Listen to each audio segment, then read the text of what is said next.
Hello, and welcome to the Tao of Our Understanding Recovery Podcast. In this podcast, we discuss mystical works of literature and how they relate to recovery. We hope you enjoy today's podcast episode. Hello, this is Buddy C. Welcome to the Tao of Understanding Recovery Podcast. Today we have Brian and Drew. Good to have you guys. Today we will be talking about the story Autumn Floods from Thomas Merton's interpretation of Chuang Tzu's writings. If you don't know Chuang Tzu, who we believe Chuang Tzu was, it's a student of Lao Tzu. Could even have been Lao Tzu himself. They don't really know. They know what they think, like all of us. Regardless, we see some real good truths in these stories that are very applicable. I'm not really concerned about literature that does not give me an application in my daily life. I just don't have time for that.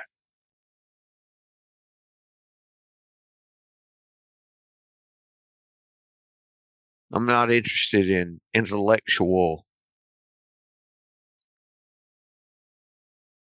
I don't say garbage, but intellectual understanding that I have found does not point me in the direction I need to be looking, like the finger pointing at the moon.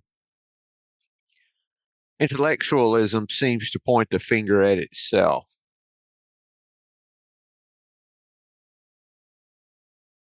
I was talking to a friend yesterday about these things,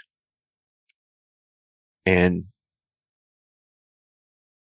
we've come to realize that it's not about understanding it or getting my head around this situation or getting my head around this thought or idea. Is kind of a common way that it may be, said in practical language. What we realize is we can never do that. We can't get our head around these ideas. What we have to do is just soften and sit with and realize truth to be true, not learn truth. So when I read or hear something that sounds like, I don't know about that, instead of automatically saying, that's BS or whatever, I can just sit with it. Use the Taoist farmer on it. Maybe it isn't. I don't know. I'm not going to pass judgment on this.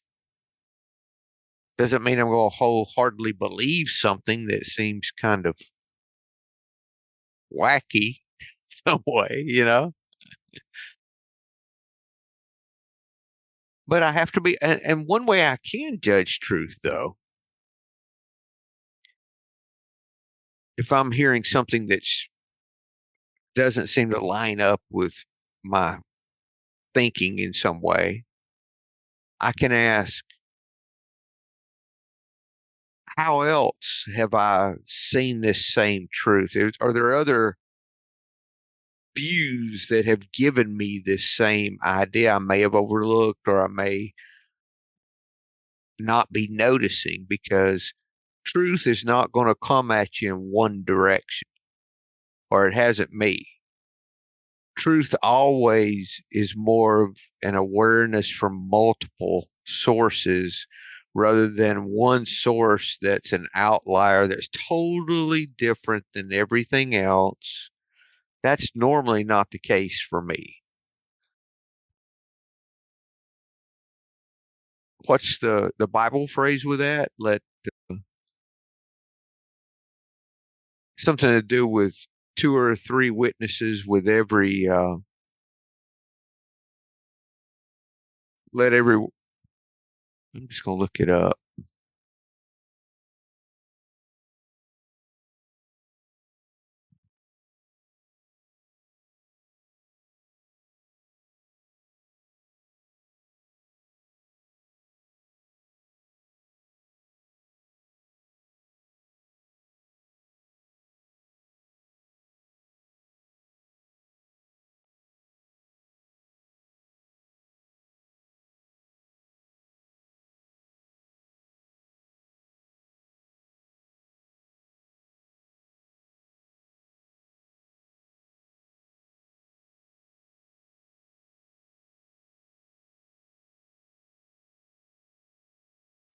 In the mouth of two or three witnesses shall every word be established.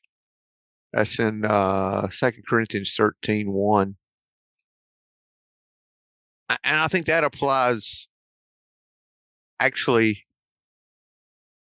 it's coming back around to the idea that truth, this is how all truth operates, or it does for me, is there's two or three witnesses to every truth, at least.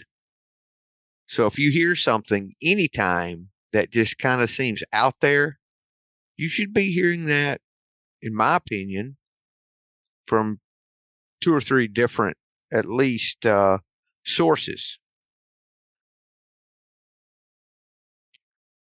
Remember, there was a book that was suggested I read when I was putting together some writing.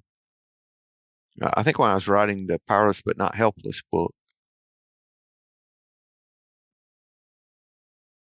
And someone mentioned it to me, and I said, yeah, okay, I might take it. It wasn't an author I particularly cared for. And then I went on my retreat, my meditation retreat. Totally different people, totally, one's over here in the recovery world. I'm over in my Buddhist world over here. Two almost totally different worlds. Not very many people that are within both in my group. And he asked me if I'd read a particular book, and I said, and it was the same book, and for whatever, I forgot how we got in the conversation. He said, well, I have it right here. Do you want to borrow it? And I'm like, yeah, I'll borrow it, and I'll be open-minded to what it says, because I have other people who are, suggesting I read this that are totally unrelated, that kind of a thing. It could be something like that, to, hearing it from different sources, to different friends discussing it. I believe we've all had those kind of synchronicities in life. But great thing is now we can pay attention to those. We can notice when that happens instead of it totally flying by and we never realize what truth's been presented to us.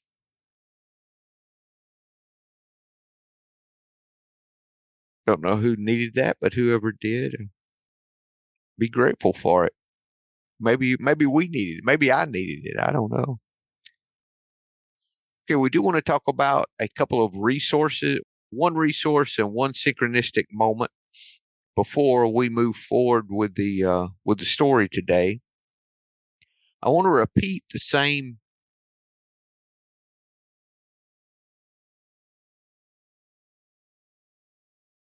resource that I talked about last week, sober meditations. What's happening, I know we've got a number of people who use sober meditations, the app. It's a series of meditations that I put together back during the pandemic. There's 9 on each step. There's a lot there, over 400 in 5, 10, and 20-minute time frames, lengths. So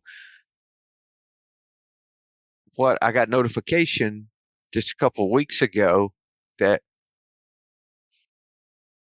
they were ending the app. So the app will be no more as of the next few days or into next week. So what I decided to do was have all of those meditations for web page access. And so each can be accessed through the web page itself. And the web page is sobermeditations.org. That's sobermeditations.org. I'm going to record a message and put it on the app probably today and have that out for people who may access and see it. But all of the meditations are there. They're all categorized. They're all there to use, just like they were on the app, but the app will not be used in the future. They said they don't know exactly when, but it's going to be continued sometime soon. And we get between over 2,000 downloads of those meditations every month, and over 1,300 people have an active download of that app. So I'm real grateful for the people who've been helped with sober meditations, and spread the word of the transition, please. It would be very much appreciated and beyond my control. I fought it at first and was going to kick and fight. And then I said, well, it's what it is. I believe I'll look around. I looked around, did not see another uh, app that I could easily move to without taking a tremendous amount of time to do, at least 5 to 7 times the monthly expense of what I pay to have this one out. And so I just decided we'd access from the website for the moment. And if anyone has a better solution than that, please let me know. You can reach me at info@buddyc.org. Okay, we do have our synchronistic moment today. Drew, you going to share that with us, sir?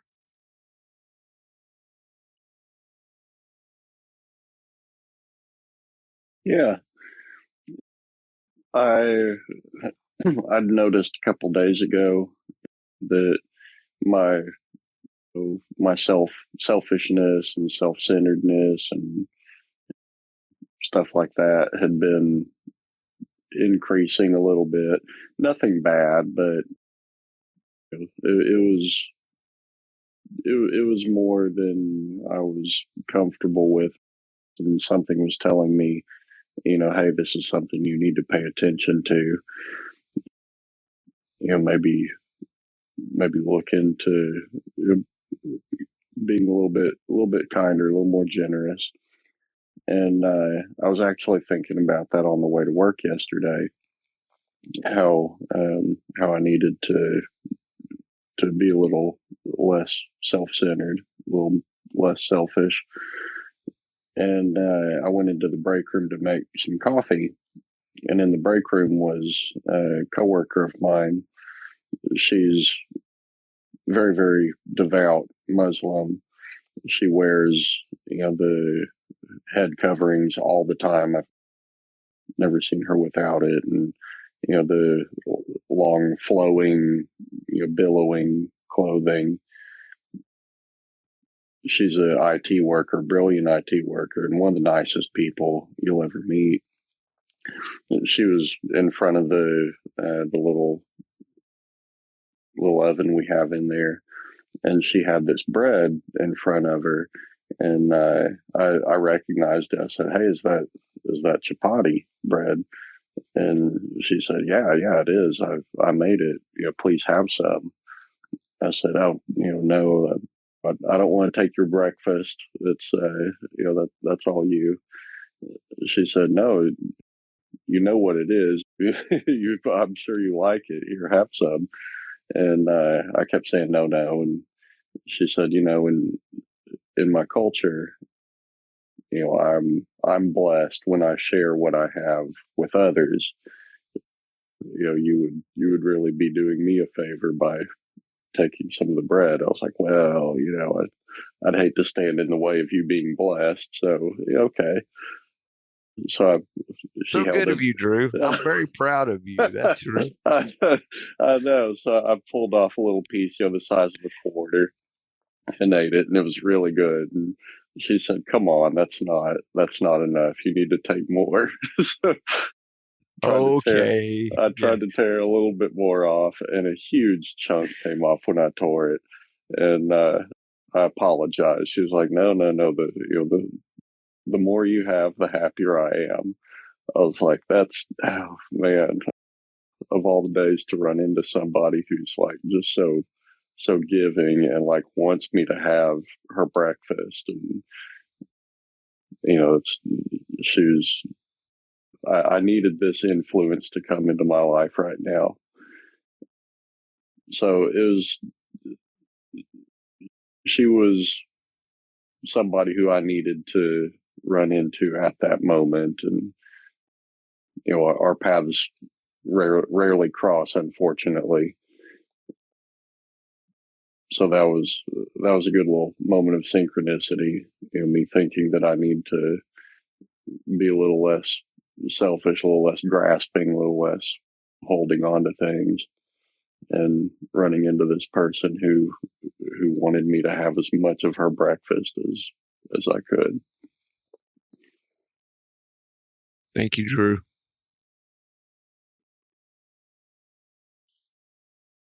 The folks are put in our path that we need, right? And they need us. Don't know how that happens, but it does. If we're open, right? Maybe it happens all the time and we just don't see it.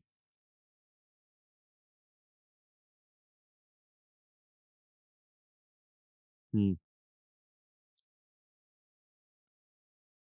Okay, our story today, Autumn Floods. It's 3 pages long, starting on page 84.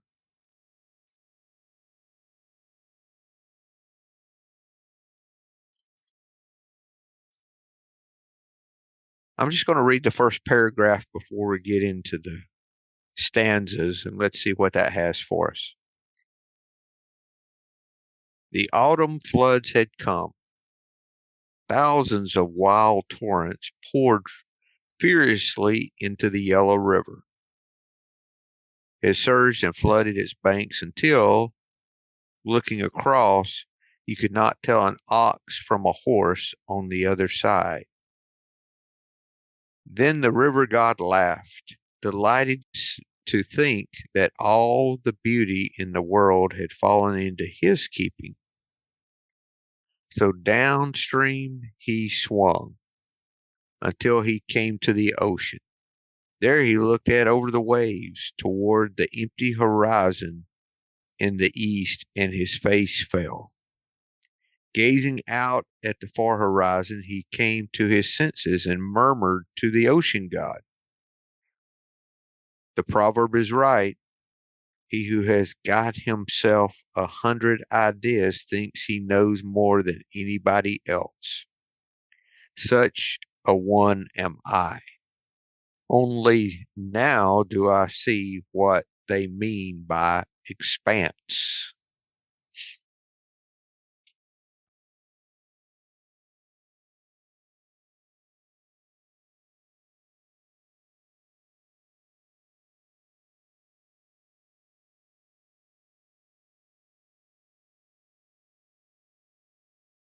Sounds like he's going to get a little dose of humility.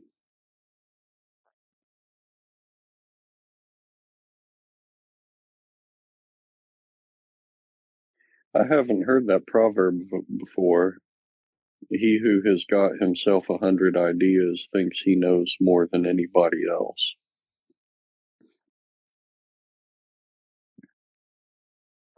And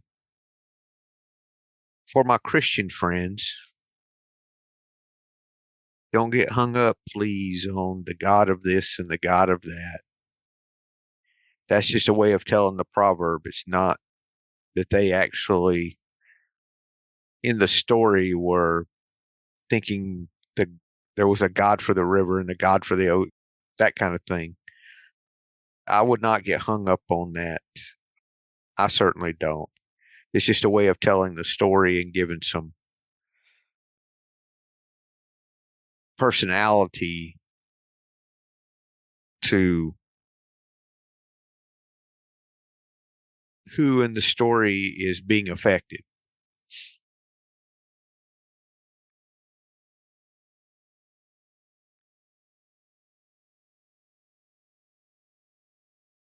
It's interesting, too, how we know the ocean, the larger the body of water, the lower it is. So if you equate that to humility, too, what humbled the river? The ocean didn't try to humble the river. The ocean, by seeing the ocean, did not try to humble the river. The river, by seeing the ocean, was humbled automatically. It happened without any effort on the part of the ocean. The river just saw the ocean for what it was. And we know from our all of the ocean metaphors in Tao Te Ching, which there are a bunch. The ocean is the lowest spot. It accepts everything as it is. It holds everything, and it willingly gives everything back. Yes.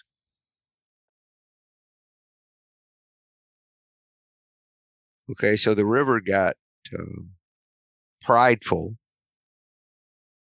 by the amount of power that it was holding. From what I see in the story, then when the river got to the ocean, it realized what real power was. And it wasn't what he had or what he thought he had.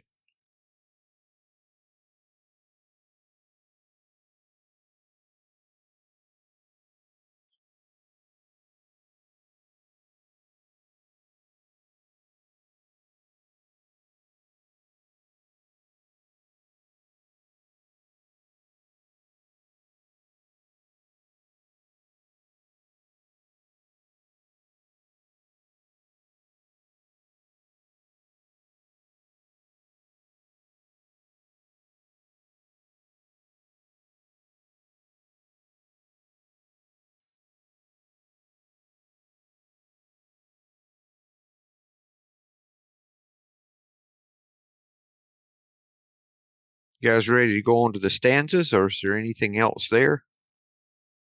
Yeah, I'm ready to go on. Okay. Yeah. The ocean god replied, "Can you talk about the sea to a frog in a well? Can you talk about ice to dragonflies? Can you talk about the way of life to a doctor of philosophy? Of all the waters in the world, the ocean's greatest. All the rivers pour into it day and night. It's never filled. It gives back its waters.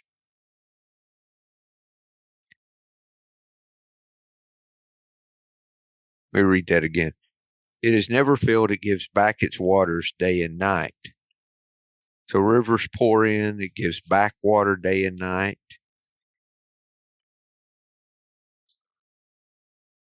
It is never emptied. In dry seasons, it is not lowered. In flood time, it does not rise. Greater than all other waters, there is no measure to tell. How much greater, but am I proud of it? What am I under heaven? What am I without yin and yang? Compared with the sky, I am a little rock, a scrub oak on the mountainside. Shall I act as if I were something?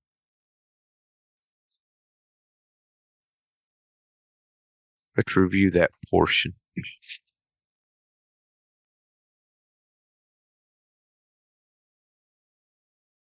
The frog in the well, are y'all familiar with that story? Okay, a frog in a well that's looking out of the well. The frog's entire world of the outside is what it sees above it. It knows nothing else.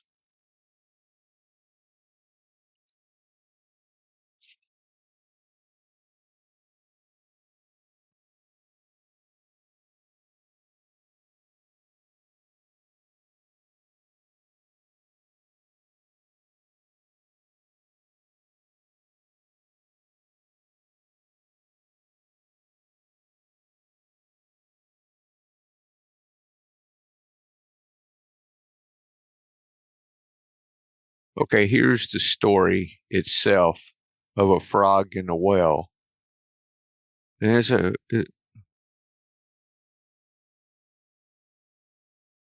Actually, it's a Chuang Tzu story.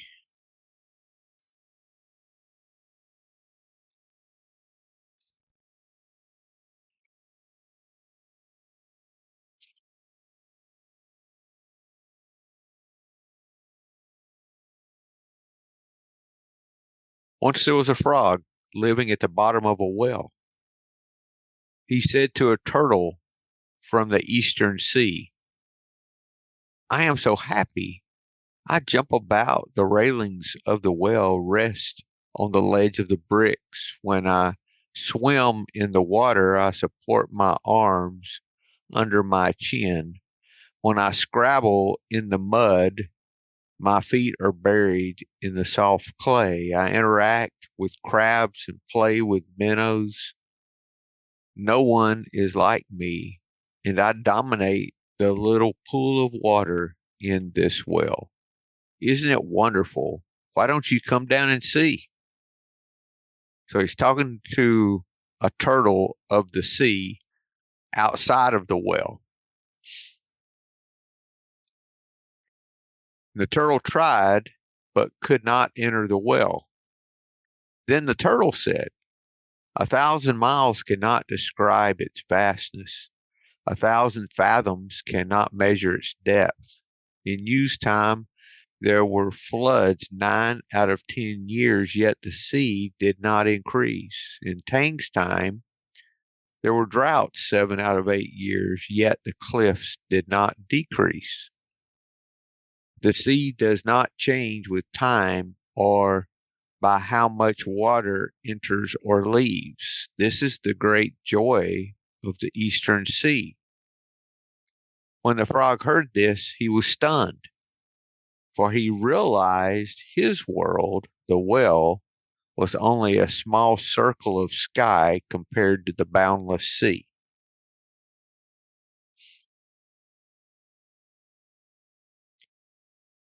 Very limited experiences that the frog had.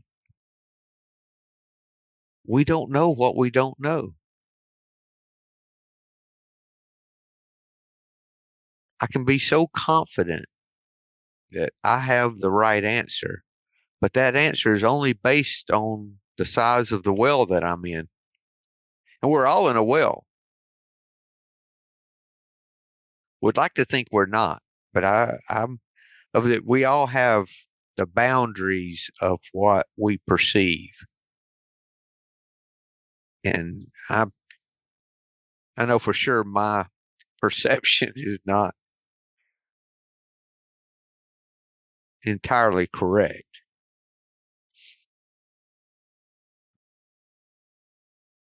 You know, it reminds me of my friend who was born deaf, completely deaf. And he was deaf for the first 25, 30 years of his life. Then he got a cochlear implant and he could hear. And it was fascinating to talk with him about how things like music had been described to him, you know, when he was deaf, or, you know, he'd read about it, and then what it was actually like to hear it, and, you know, different sounds. He was from northern New York. He said one of the strangest experiences he had was hearing himself walking in the snow. He didn't realize walking in the snow made a sound. He had no clue. You know, he kind of had to stop and was like, what is that? You know, that's, I think he's a good example of, you know, you can describe sounds to somebody who can't hear, but it's nothing like experiencing the sounds for yourself. I have a lot of questions about that, Drew. I ask you off podcast. That's interesting. I'd be curious to know some other things about what he thought about the sounds he heard and what he thought things would have sounded like, that kind Mm-hmm. of a thing. Remind me, I'll ask you about that. Next, he talks about how you can describe ice to a dragonfly. A dragonfly lives from what I see of that, the dragonfly lives in warmer climates. So how in the world are you going to explain ice to the dragonfly? Or talk about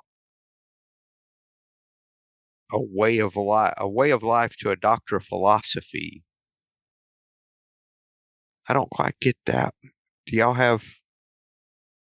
Can y'all help me with that one?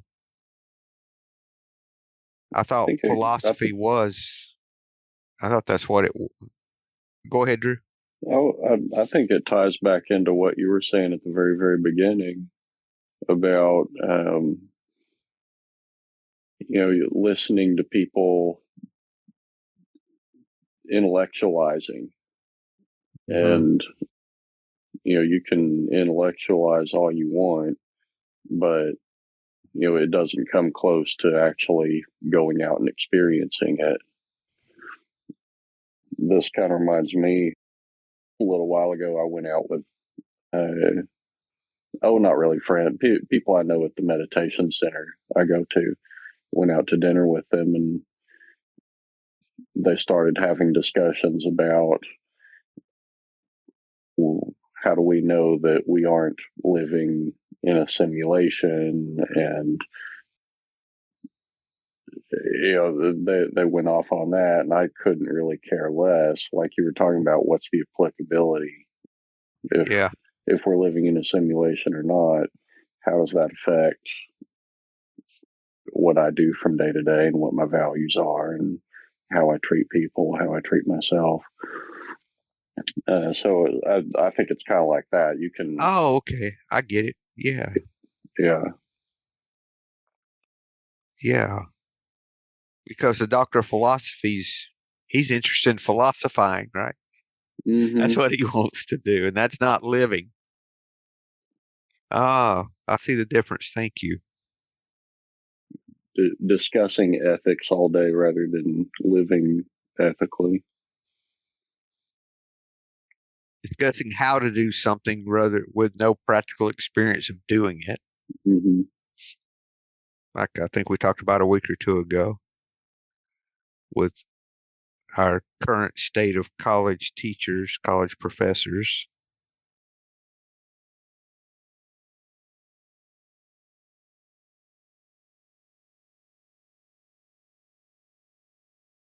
He talks about how the waters of all the waters, the ocean's the greatest. Yes. All rivers pour in. It's never filled.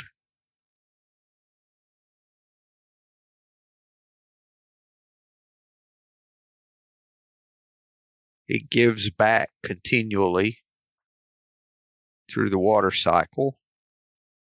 The greater the body of water, the greater it gives, the more it gives. It's never emptied. Let's talk about the ocean is never lowered in dry seasons. It never rises in flood.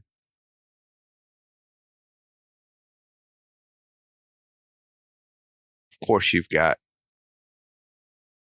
our part of the world, hurricanes that do affect it, but what happens as soon as a hurricane leaves? Goes back to the levels it was. Yeah, I think those lines are a good metaphor for living, especially in dry Yeah. seasons. It's not lowered, in flood time it does not rise. When you're going through a dry spell, if you've got had a streak of bad luck, or this business decision didn't turn out right, or going through some down periods, you can still maintain you can still be your best self. And in flood time, when things are good, when you're living high on the hog, you got some of your business decisions paid off, you've had some good luck, you can still be your best self. Thank you, Drew.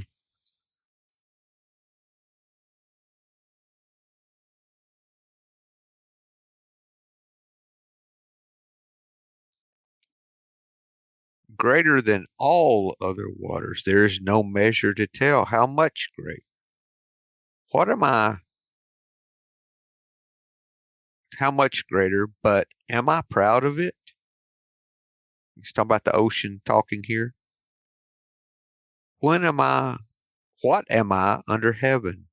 What am I without yin and yin? Compared with the sky, I am a little rock, a scrub oak on the mountainside. Shall I act as if I were something?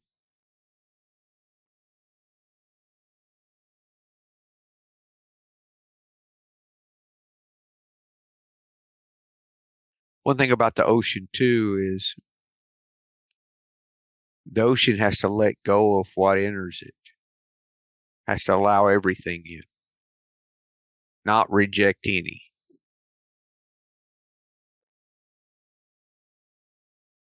No matter how polluted, no matter how pure, no matter what it contains, it just absorbs it in without prejudice.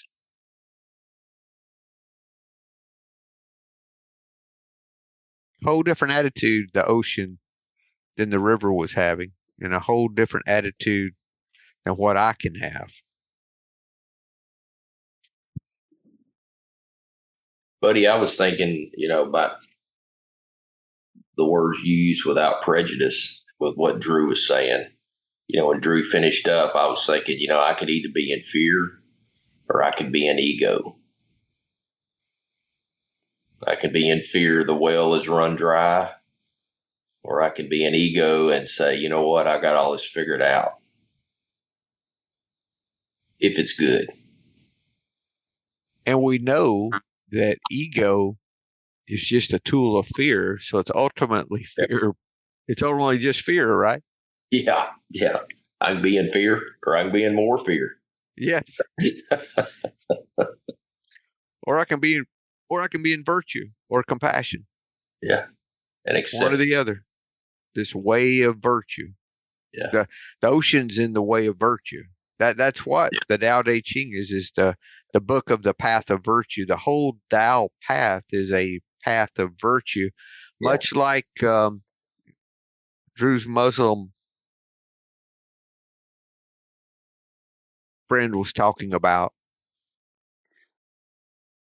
I'm honored when you're honored. I receive when I give. Don't you hate it, Drew, when things you've been half-ass practicing for years? I can just say that because I know you. But yeah, we all do that. We all. I just speak for me. I half-ass practice this at times. I know I need to do it, but I just don't do it.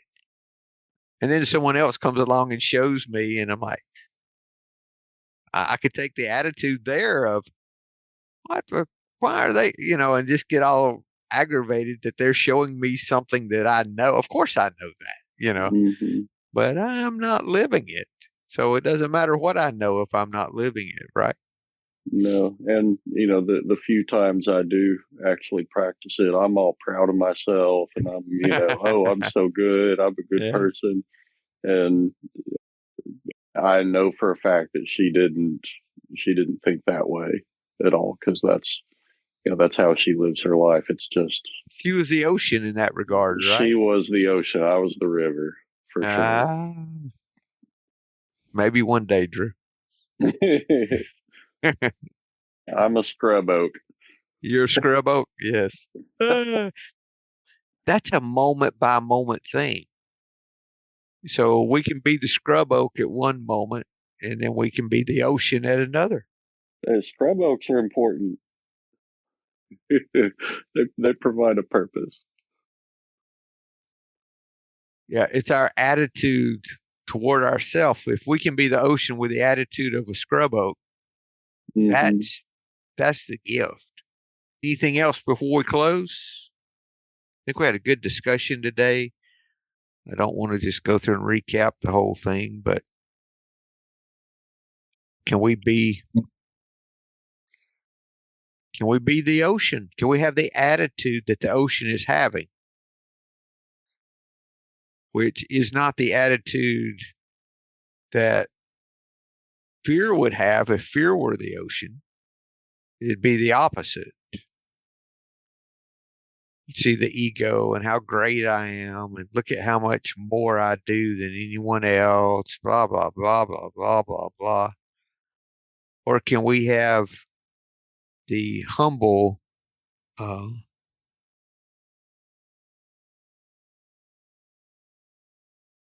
attitude of being just a small part of a greater whole, no matter what we're doing?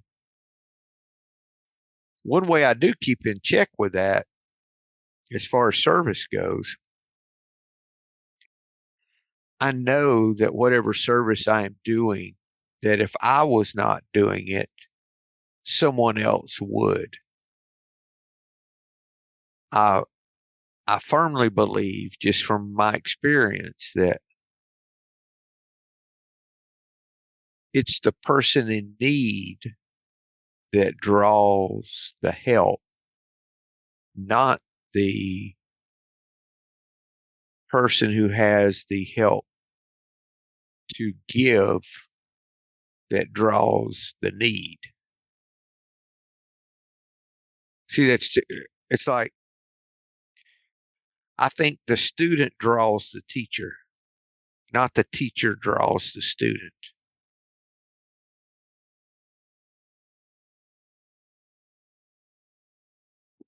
When I'm, and what happens is, the reason the student appears when the teacher's ready is because the student is teaching the teacher. If you've ever sponsored someone in recovery, I remember my first sponsee, man, I went through and reworked all the steps and I worked hard because I was fixing to take someone through the steps, and I had to go back and look at how I worked all the steps to see to refresh my memory as to what I should be sharing with this person. So with me having a sponsee, it stepped my personal recovery up tremendously. That's what I'm talking about. It's not that the ocean's so great. It's not that I have, all of these supposed wisdom and experience from being in the program for X number of years and working through the steps with a number of people and blah, blah, blah, blah, blah. It's, what am I open and available to give today? And that, none of that makes me great. What makes me great is in knowing that I'm just here to share my experience. That's what we're all here to do. And just play our part. And when I first started grasping this it was many years ago. I had a guy Jim W, that was in a nursing home, in program for a number of years, had no family here locally. Myself and another guy were going and visiting him regularly, going and getting a little bit of groceries he wanted, taking him out to meetings, all that kind of stuff. And one day he said, "Buddy, I don't know what I would do without you." And, I'd looked in the book taking him out, and I was the one that took him out. The other guy brought groceries and visited with him. And for almost a whole year, there was only like one or two other times within that entire, in a nursing home here, you write that you're taking someone out, put your name and date and that kind of thing. Over the last year, my name filled the page other than just one or two other times, literally. And he said, I said, "I don't know what I would do without you." And I said, "Well, Jim, I'm not the important part. You are. If I hadn't have showed up, someone else would." I don't know where that came from. That was many years ago. I was in the program 2 or 3 years at that point, I think, sober. But it was truth. I was like, wow, yeah. I am not the important part. The one receiving is the important part. And that just really gave me an attitude that's helped all through my recovery. When there's times that, I could really get elevated, there's times I've pulled a Drew. I've messed with Drew. I won't call it that in the future. I'll cut you some slack. But there's times I've given in and had the attitude of the river in this story rather than the attitude of the ocean. But I have learned that it's in the giving that I receive. It's not in thinking how great of what I have to give is. Yeah, this story brought all that back. Thank you, guys. If there's nothing else, hope you guys have a great week and see you next week. Thank you. Hello, this is Buddy C. I wanted to make you aware of several recovery-related resources that I've posted in the episode description. These resources include a list of recovery podcasts, a free sober meditation app, daily recovery email, shared Google recovery calendars. Hope you put some of these resources to use and have a great week. Thank you for listening to the Tao of Our Understanding Recovery Podcast. If you enjoyed this episode, please share it with your friends in recovery.